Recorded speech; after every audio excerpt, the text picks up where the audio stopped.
And moving on now, we started this program with the story over in Kenya, where an attack happened at a university in northeastern part of the country near the border over with Somalia. Now the siege has finally ended with 147 people dead and many more wounded. Let's speak with our correspondent Kofa Marenji, who's standing by over at the university. Kofa, please tell us, this attack was the worst atrocity in the region since the bombing of the U.S. Embassy in Nairobi back in 1998, which killed over 200 people and injured thousands more. What are the latest developments on this attack that has just finally ended? Well, we are currently standing right in front of the university's gate. For the better part of yesterday, no one, especially the media, was allowed to get access into this place. The gate is still heavily armed.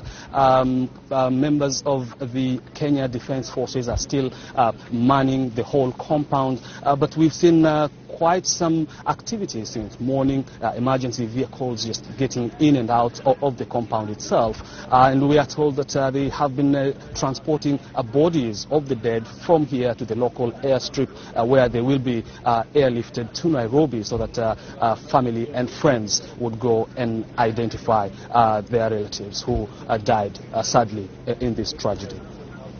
Kofa, this attack on this school has raised questions about the quality of Kenya's security apparatus.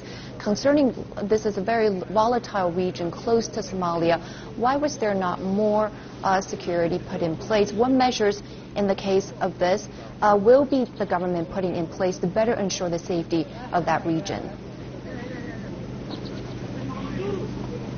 Well, the government has announced a number of measures since yesterday, but two most important measures that are supposed to ensure that there is security in this region. One of them is a dusk to dawn curfew. The government feels that will restrict movement, especially at night, and maybe it will, in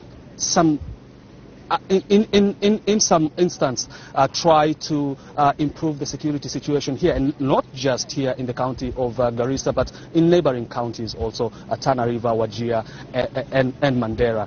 But perhaps the most important is an announcement by the president earlier last year. Some recruits who were supposed to report to the police training school had to be stopped by a court order. But now the president has ordered that those recruits report to training as soon as possible. He says the country is suffering because of a lack of enough security personnel, and therefore that training will boost the numbers of security personnel here, and that could help in improving the security situation, not just in this region, but in Kenya in general.